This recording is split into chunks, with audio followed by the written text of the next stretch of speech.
Anak-anakku sekalian, materi kita kali ini Semangat Kebangkitan Nasional tahun 1908.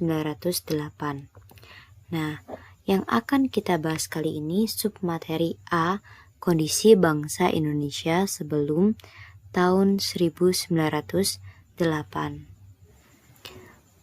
Rusaknya ekonomi Eropa akibat peperangan dan berkembangnya teknologi pelayaran pada abad ke-15 menyebabkan negara-negara di Eropa melakukan ekspedisi untuk mencari sumber ekonomi baru ke seluruh dunia. Ekspedisi ini banyak menemukan sumber ekonomi dan lahan baru untuk melakukan perdagangan. Ternyata kemudian bangsa Eropa tidak hanya melakukan perdagangan, melainkan menguasai dan menjajah negara-negara yang mereka anggap baru ditemukan. Awal dimulainya penjajahan Belanda di Indonesia sejak didirikannya VOC pada tanggal 20 Maret 1602. Sejak VOC berdiri, dimulailah berbagai bentuk kekerasan yang menimpa rakyat Indonesia.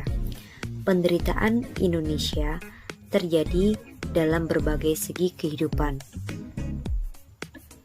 VOC melakukan tindakan dengan melaksanakan politik divide it impera atau politik adu domba, yaitu saling mengadu domba antar kerajaan yang satu dan yang lain, atau adu domba di dalam kerajaan itu sendiri. Bangsa Indonesia makin menderita ketika Danielis berkuasa. Upaya kerja Rodi guna membangun jalan sepanjang Pulau Jawa dari Anyar sampai Panarukan untuk kepentingan militer membuat rakyat makin menderita. Penderitaan berlanjut karena Belanda kemudian menerapkan kultur stelsel tanam paksa diterapkan oleh Gubernur Jenderal Hindia Belanda Van den Bosch. Sistem tanam paksa mewajibkan rakyat menanami sebagian dari sawah dan atau ladangnya dengan tanaman yang ditentukan oleh pemerintah dan hasilnya diserahkan kepada pemerintah. Penderitaan bangsa Indonesia menumbuhkan benih perlawanan di berbagai daerah.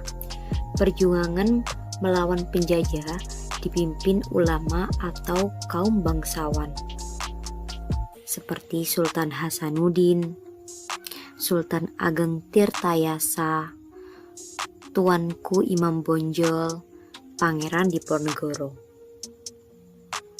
Nah, akan tetapi masih belum berhasil karena hal ini disebabkan perjuangan masih bersifat kedaerahan dan belum terorganisasi secara modern.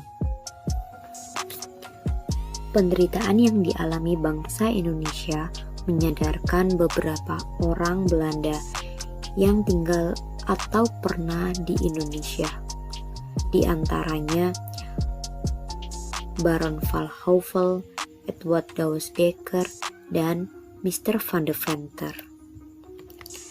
Mr. van Deventer mengusulkan agar pemerintah Belanda menerapkan politik balas budi yang terdiri dari 3 program. Yang pertama, edukasi, kedua, transmigrasi, dan yang ketiga, irigasi.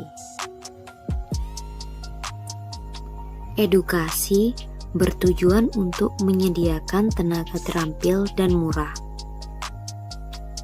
Irigasi dibangun untuk kepentingan pengairan perkebunan milik Belanda, dan transmigrasi mengorganisasi perpindahan penduduk. Di sisi lain, pembangunan sekolah melahirkan dampak positif bagi bangsa Indonesia, yaitu munculnya masyarakat terdidik atau mulai memiliki pemahaman dan kesadaran akan kondisi bangsa Indonesia yang sebenarnya. Bangsa Indonesia saat itu kondisinya bodoh, terbelakang, dan kemiskinan merajalela. Mereka yang mengenyam pendidikan dan sadar akan nasib bangsanya selanjutnya menjadi tokoh-tokoh kebangkitan nasional. Sekian materi kita kali ini. Semoga bermanfaat. Ibu akhiri, wassalamualaikum warahmatullahi wabarakatuh. Sampai jumpa di pertemuan selanjutnya. Bye.